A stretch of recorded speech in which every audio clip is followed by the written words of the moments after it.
Hey there, sports history fans! We've got some exciting news to share with you. 6 of our podcasts from the Sports History Network have made it to the final round of voting for the prestigious Sports Podcast Awards. Here are their shows and the categories.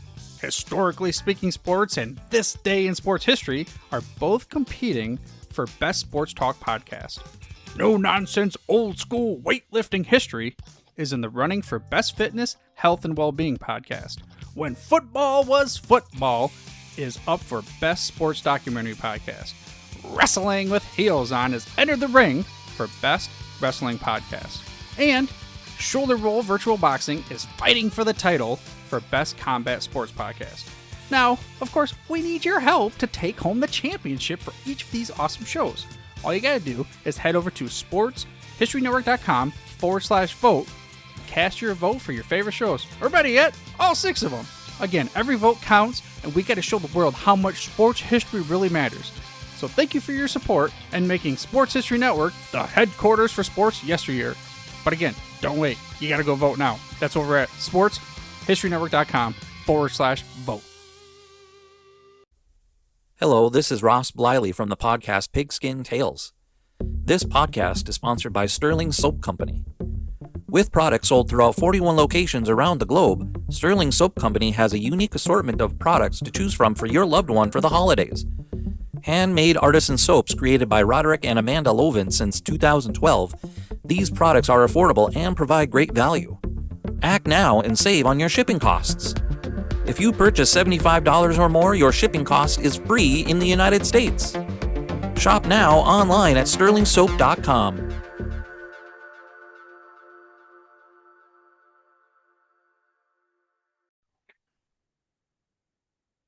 And we'd like to welcome everybody back to the Football's Family Podcast. And here's the thing about this particular show. My guest is going to educate me today because growing up in Tennessee, you're usually bombarded with one of two things. The SEC is number one. The SEC is everywhere here in Tennessee. But also University of Tennessee. There's orange everywhere, from Knoxville to the Tennessee River, which I'm right close to the Tennessee River. It is orange everywhere. But I remember growing up in the 80s and 90s especially, and it is now too, but in the 80s and 90s especially, NBC would play a certain team, I think every Saturday, and they would pick up the show, or maybe it was CBS. But I would see Notre Dame football just about every Saturday. Now, I'm going to let my guest introduce himself here and talk about the book he wrote. But I want him to walk me through some of the history of that if he knows that. Would you like to introduce yourself? Sure. I'm Mark Hubbard, and I'm the author of the new book that just came out on August 1st called Era, A-R-A, and it's the authorized biography of Ara Parsegian, who was the coach at Notre Dame for 11 years from 1964 to 1974. And it was a project. It's my third football project. I've written previous books, one with my brother about the 1953 team at Notre Dame called Forgotten Four, about the 4 guys in the backfield who all were number 1 through 10 draft picks in the NFL draft. That's never happened before. And then I did a follow-on book around the 66 national championship team called Undisputed. And that led to this particular book because in writing the book about the 66 team, I got to be very good friends with Coach Ara Parsegian, who was the coach. And so over the years, I collected a lot of memories and wrote some things down. And after he passed, his wife, Katie, called me and said she would like me to write Ara's biography. And so that's been a labor of love. It's taken 5 years, but it's now out on bookshelves, and you can get it from Amazon or barnesandnoble.com, and it's published by the University of Notre Dame Press. And so I'm pretty proud of it. And I think if you're a football fan, not just a Notre Dame fan, I think you'll find this to be an interesting book in what I call the golden age of college football, which is certainly started in about 1966 when games are on television with regularity. And I don't know when it ended, but it certainly is not the golden age right now. I think today's football is very confused and very hard to follow, and in some ways has lost kind of the luster of the amateur game. Well, So you the can start NIL asking me any stuff. questions you like. I'd happy to inform you on anything about Notre Dame football that I might know, or about Okay. era, or Okay. All right. So I'm agreeing with you. I don't follow a whole lot of college football, to be honest. I'm more of a pro guy, but I respect the college game. All right. I respect the college game. In fact, this year, Lord willing, in about 3 weeks, my daughter will be cheerleading at Vanderbilt game. So I get to see my first college football game in probably 3 or 4 years. It's been a while. I think all those endorsements and the money thing is causing a lot of problems with college football now. But I was thinking you're talking about the 60s and the 70s being the golden age. And could it have something to do with the coaches?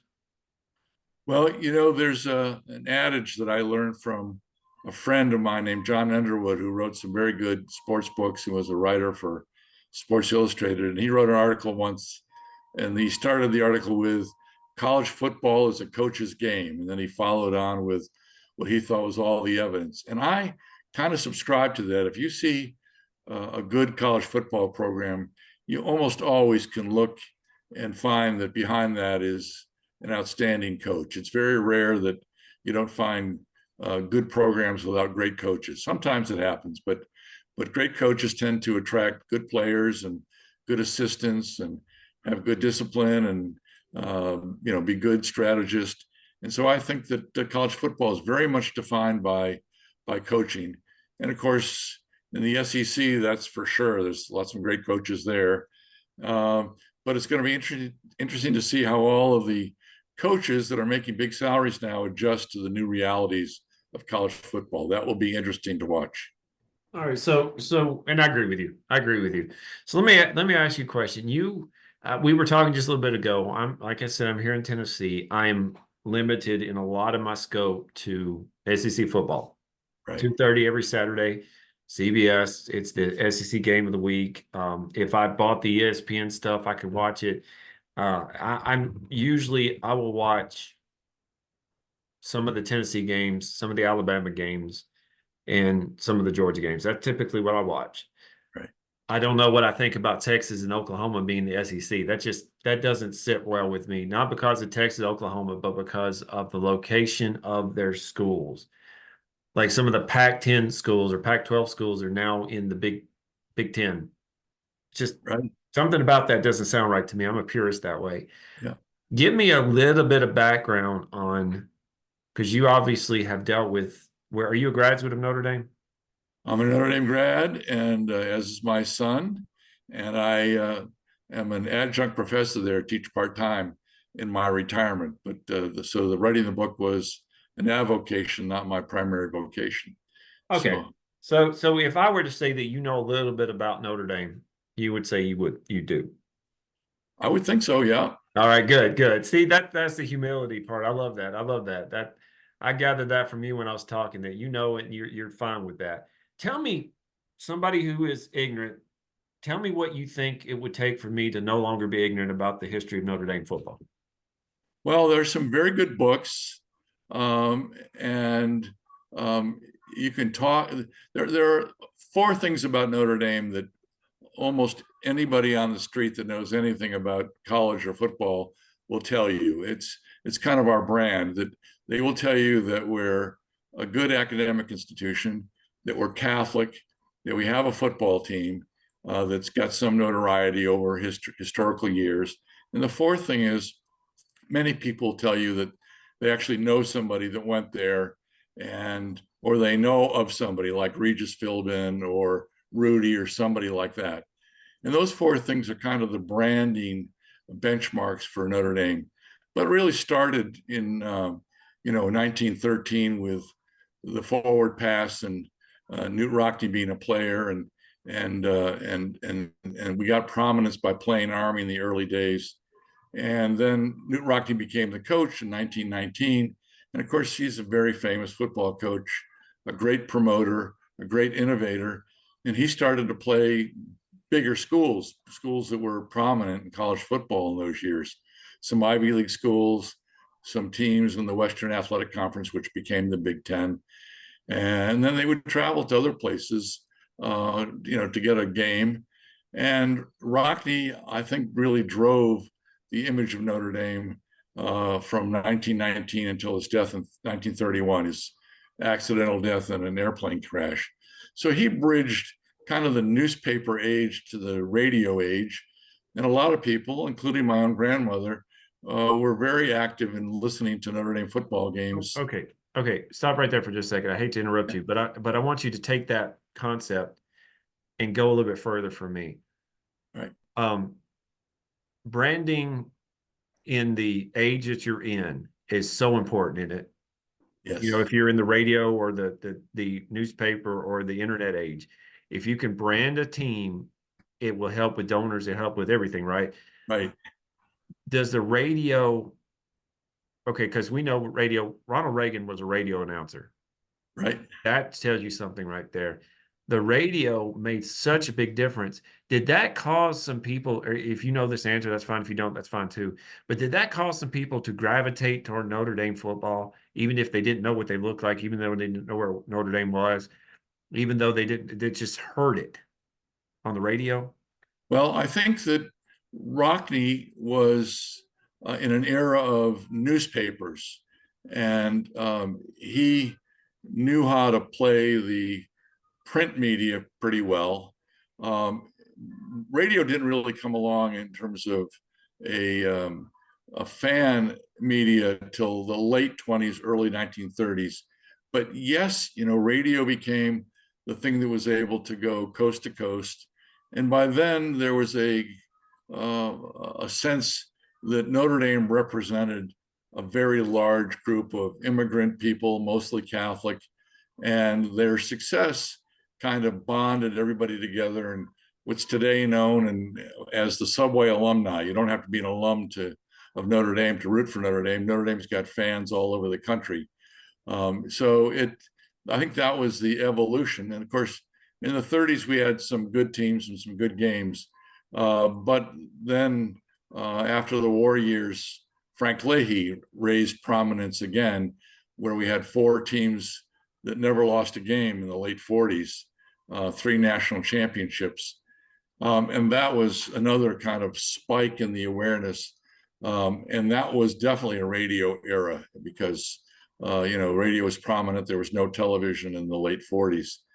And so then Leahy moved on. He had health issues and retired. And what we had in Notre Dame at those days, what we called the period of penance from about 1954 to 1964, where our teams did some interesting things. We beat Oklahoma and stopped their NCAA winning streak.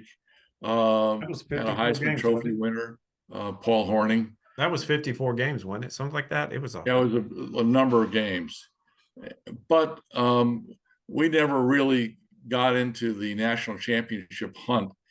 And so the Notre Dame was desperate for a coach that could bring back prominence like Rockne and Leahy. And in searching for a coach, they found that Eric Parsegian was an interesting candidate because he had beat Notre Dame 3 times when he was at Northwestern. And he was interested in changing jobs at that point in time. So that was the evolution of Era getting to Notre Dame. And of course, the 11 years of Era Parsegian at Notre Dame were really high quality years. 2 national championships, a third if you count the one from the National Football Foundation, and could have had a 4th with, in 1971, if Nebraska had lost their bowl game, we finished 2nd. So those are really, really good years of Notre Dame football. And those are the years also when people remember watching the Sunday morning show with Lindsey Nelson and Paul Hornung that would be the 1-hour recap show. And so the brand is kind of kept alive.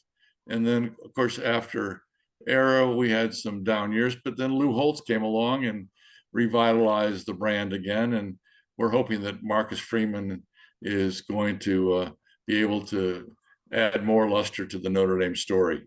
You mentioned Paul Hornung, and I knew the answer to that. I'm like, he did play for Notre Dame. Uh, the one that I know the most, and this is the one that I know the most watching is Joe Montana. Yep. But Brady Quinn did too, and he did poorly in the NFL, but he was a pretty good player in for Notre Dame. But y'all have had some amazing players that have gone through Notre Dame system, just amazing people over the years.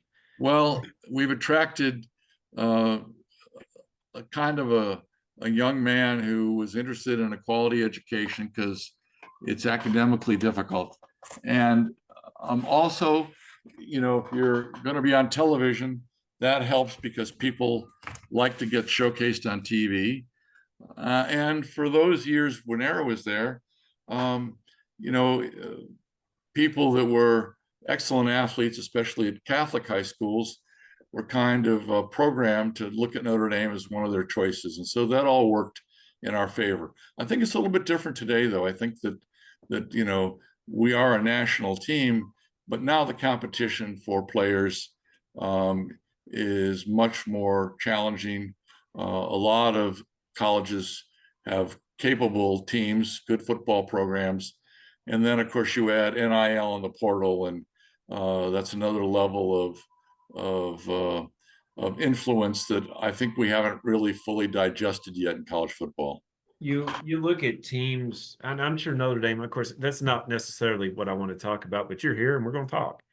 I'm sure Notre Dame has a pretty deep fan base that can give money, but you have teams like Texas who had incredible, just unlimited coffers, and that's where I have a problem with it. I get that you need to pay them for their likeness, but some of these guys that I'm reading about will not go to the NFL. They will milk as much as they can because they'll make more money in playing college football than they would in the NFL. Well, it's an issue for sure. One of the things about Notre Dame that I like is we've stayed an independent. We haven't gone into a conference, and I hope we stay that way. But we're a relatively small school. People don't realize that we only have about 8,500 undergraduates, which would put us on the very, very small end of major college footballs in terms of number of students. And so, for that reason, we have not as many graduates as a lot of the larger state schools have. You mentioned Texas, but you could go down the list of schools that have 20, 30, 40,000 students, and a lot of football fans, especially if there's state loyalties. And so you're right, there's going to be a move to have that fan base start to support with dollars the NIL and try to pay top dollar for top players. I don't know where it's headed, but I don't think it's in a good spot. And I don't think education is necessarily the thing that the young men are making decisions about, although parents tend to think more about that. And I hope we can stay competitive. But we're not a school that has a large alumni base, although I think our alumni base is very loyal. And I think to a certain extent, they will want to be competitive in the NIL world so that our football team is competitive. I don't think there'll be much interest in some of the other sports where we've done well, but we haven't excelled like in football. Y'all had a pretty good basketball team for a while. That's what I remember. Yeah. We have a good hockey team now. We have a great women's basketball program. Yes, you do. But those are not the same kind of marquee sports as football can be. And of course, the revenue at Notre Dame, the revenue for and profit for football pays for the entire athletic department, which is very rare in college football. That's something that look, I went to a school.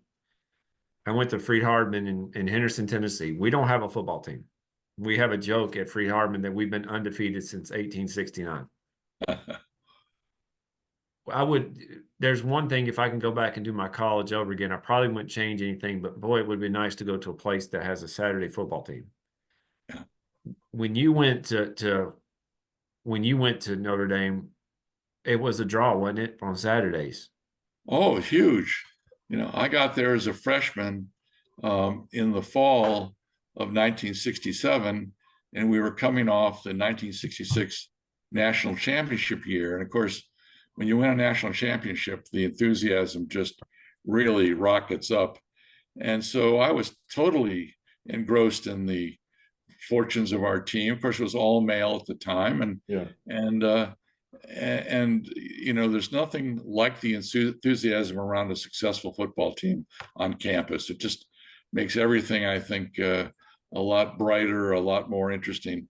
And so, yeah, I was part of that, and I try to capture some of that in the biography because those are the era years, and one of the reasons why he was an appealing person for me to do a biography about was because I was there as a student.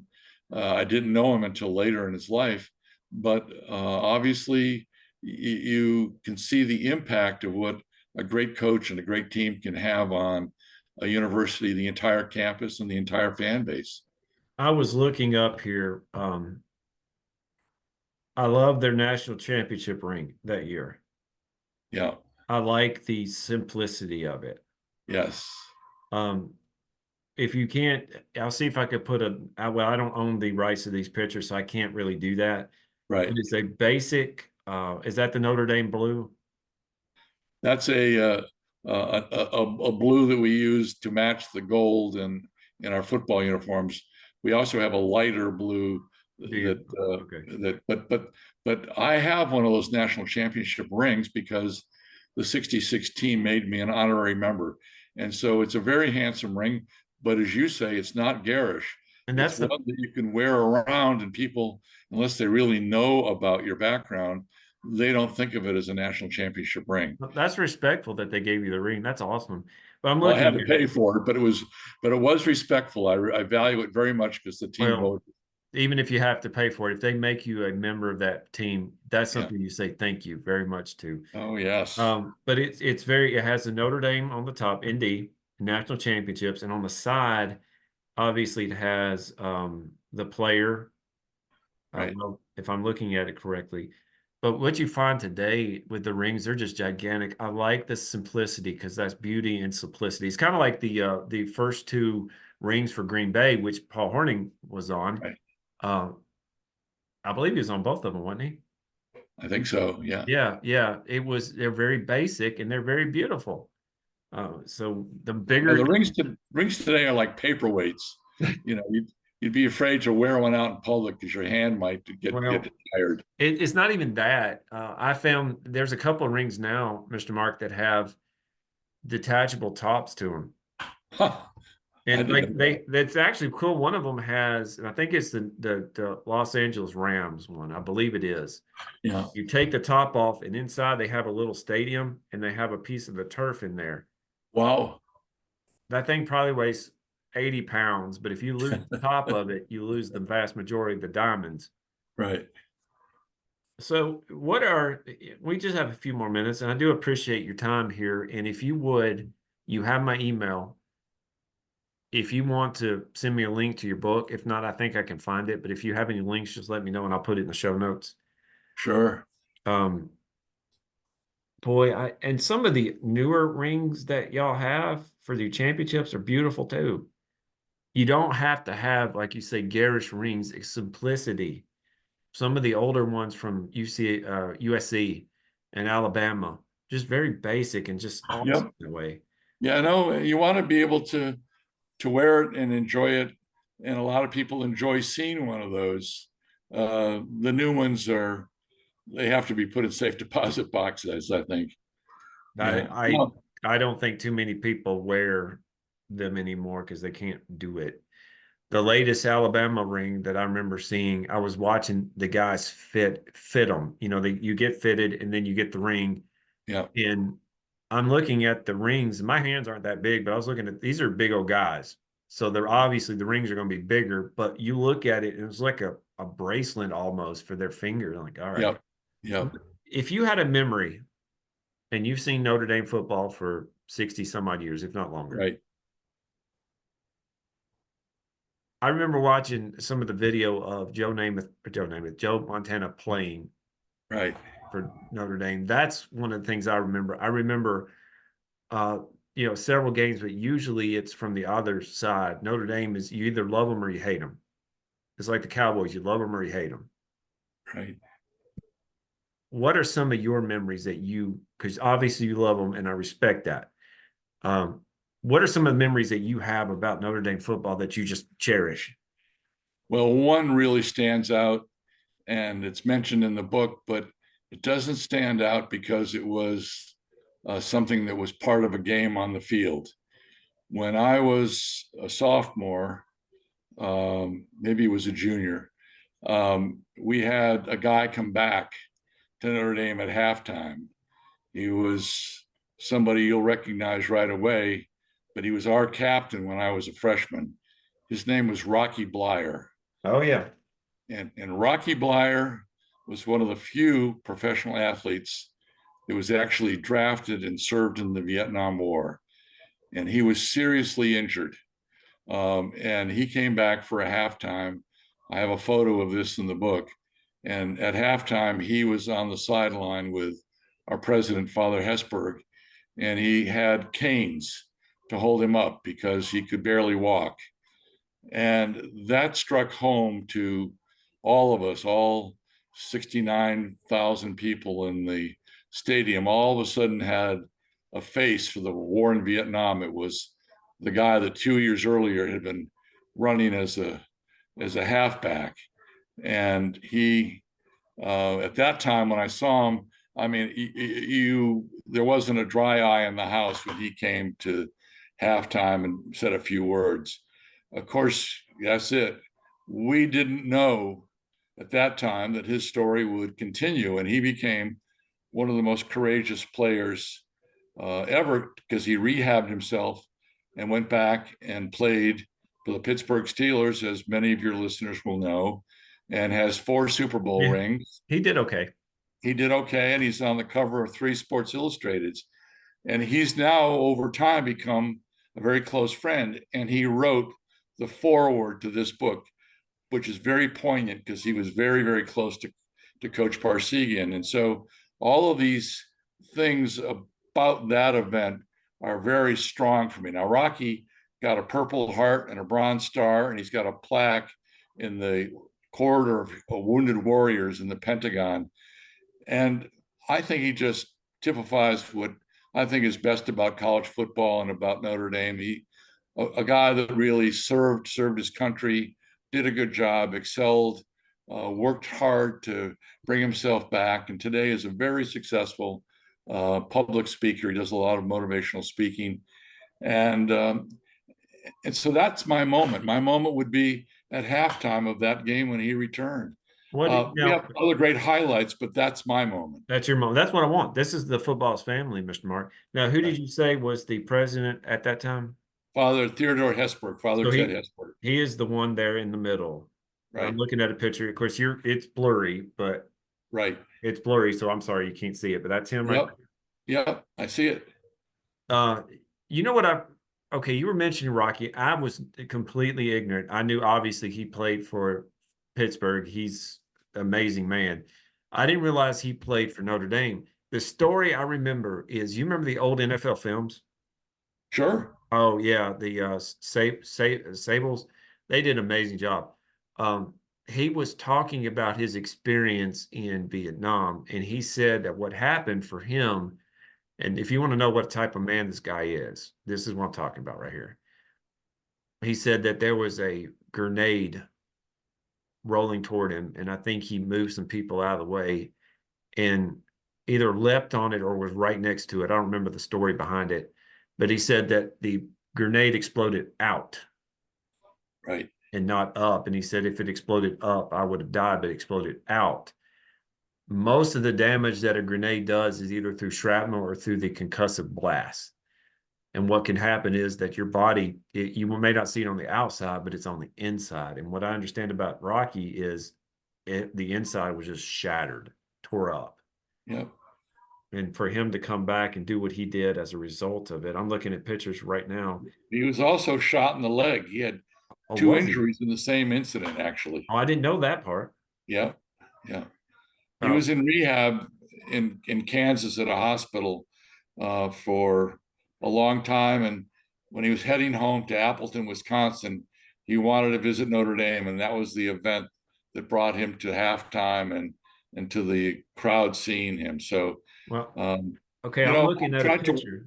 I tried to weave into the book some of the cultural things of the times, and you couldn't ignore the Vietnam War if you were going No, to talk about era in that time frame. But what a great way to tell that story through one of his players. I'm looking at a picture of him now in the hospital, and I see the leg part. I was not aware of his leg. See, that makes his story even greater than that. Yeah. Oh, good night. I'm looking at some more pictures. Jerome Bettis. Yes, he played for Notre Dame too. That was one of the best straight ahead running backs that you'll ever see. Golly. Well, you forgot Joe Montana. Yeah, Joe Montana is what I remember the most about it. And if I remember correctly, Mr. Mark, some of the uniforms that he was wearing in my memories are the blue ones that you're talking about. I love the combination of the blue and the gold. That's, I know you had nothing to do with it, but take full credit for it because they look great. Yeah. Well, we like, generally speaking, traditional uniforms, although once a year we do a game that we call the Shamrock Series, and they do a special uniform. But I like the traditional uniforms myself. I think they played one of those series in Ireland, and that was beautiful. I watched that game because that's amazing. Been to Ireland before. All I remember is a two-level McDonald's. I wasn't there very long. My people are in Scotland. When I was over there, they don't have football in Scotland. If I said football, they said it's soccer or it's rugby. I'm like, no, we're good. American football. Uh, what I respect about number you and number two, the Notre Dame football is when you have a fan base that gives as much. You said 8,500. That blows me away because I always picture we have a school in Murfreesboro, MTSU, that has like 40,000 people. Right. My alma mater averaged 1,500 when I was there. Now it's up to 2,500. 8,500. I always thought it was up in the 20s or 30s. Wow. Right. You have a dedicated fan base that eats, sleeps, breathes, drinks Notre Dame, don't they? Well, yes. I mean, and it's not just football. It's a wonderful environment to go and be a student there. The adage that I heard one valedictorian many years ago say is, when you talk about Notre Dame and you're on the outside looking in, you don't understand it, and when you're on the inside looking out, you can't explain it. It's a very special place, and football is part of that legacy and that specialness. Do you think football added to the lore, or was it always going to have the lore of Notre Dame, like with No, education? I think football was the thing that catapulted a small school in the upper Indiana Midwest to have national prominence, and it generated a lot of income early years of the school that allowed it to grow and to become a good academic institution. And I think today the idea that we still are able to pay for our athletic department through our football revenues is the thing that makes us one of the few in the country that can do that. So I think that's a good thing. Well, that I respect that, and that's that again. Uh, if you could, I respect that because I think with any types of schools that if you have a fan base, alumni base, or if you have people who are families that are still donating, still helping, Right. because the school means that much to them, the program means that much to the education means that much to them. That tells you how much that whole university means to people. That's rare. Right. So, Mr. Mark, first off, you're going to send me a link. I'm going to put it in the show notes. So if you want to get his book and to get Rocky Blyer on there to do your forward is amazing. I respect that so much. That dude is just incredible. because of what he did on the field, but even more for the man he is and what he's been through. That's a lot of encouragement. But number two, if you can give me one thing that a guy in Tennessee here that like I said is not so ignorant now because you have educated me, but if you can give me one more story, just real quick, about Notre Dame football, that would make this a perfect ending for this show that I really enjoyed, by the way. I really enjoyed talking with you. You're awesome. Just Well, real quick. Well, think about this. In 1966, there was a very famous game, a 10-10 tie with Michigan State. They're still talking about that game. But what people don't talk about, and I wrote an entire book on that subject, in 1966, the defense at Notre Dame, the defensive unit, there were only 38 total points scored against Notre Dame in 10 games. The defense only allowed 24 points in 10 games and had 6 shutouts. There's no other team in college football history that has averaged a 2.4 points per game over the course of a season. That's how good that team was. And nobody talks about the defense. They always want to talk about the 10-10 tie and some of the great players on that team, Nick Getty, Terry Hanratty, Jim Seymour. But the defense with Alan Page and so forth, that was one of the keys to the game. And I think we don't talk enough about defense in college football because it's a harder game to play. Defense is harder to play than offense. So I'm going to leave you with that thought. I didn't realize Alan Page played for Notre Dame. He was part of the Purple People Eaters, wasn't he? Indeed, he was. Good gracious. NFL most valuable player one year. And became a judge. Yes. He became a judge. In the Supreme Court of Minnesota. Yep. Yeah, I was wondering because I was thinking Alan Page, wasn't he the judge? Because I remember he had a pretty successful career outside of football too, being Absolutely. a judge. Mr. Mark, thank you. You're an awesome guest. And like I said, we'll get your book out there. So hopefully people can read about the 60s. So the book is titled Era, A-R-A. You won't forget that. As the coach told me, you can spell it the same way forward and backwards. So I hope some of your listeners and followers decide to try to buy it. And I think they'd enjoy it, not just about Notre Dame, it's about all of college football at a time when college football was very different and I think very special. So thank you for having me on your show. Thank you. And y'all, thank you for listening to the Football's Family Podcast. Hey there, sports history fan. This is Arnie Chapman, a.k.a. the Football History Dude, and I hope that you enjoyed this recent episode presented by the Sports History Network and were able to learn some good old-fashioned sports history knowledge nuggets. I started the Sports History Network back in 2020 with the mission to help podcasters find a community of like-minded sports history nerds as well as helping aspiring podcasters to start their own shows. We have a little bit over 30 shows on the network right now covering all sorts of sports history, but as far as I'm concerned, we're just at the toothpick in the ocean moment, that can't even figure it out because there's so much more coming. We wanted to create the ultimate headquarters for sports yesteryear, starting with Podcast Network and our website, but we're going to continue to move into other mediums as well. And here's the cool part, because we want you to be part of our team. So if you're interested in starting your own podcast, or maybe being a guest on one of our shows, or who knows, maybe even writing an article for us over on the website. Seriously, all you gotta do is reach out to us on the contact page over at sportshistorynetwork.com. You can be as technologically savvy as a Neanderthal tapping on a stone trying to figure out this whole hieroglyphics thing back in the day.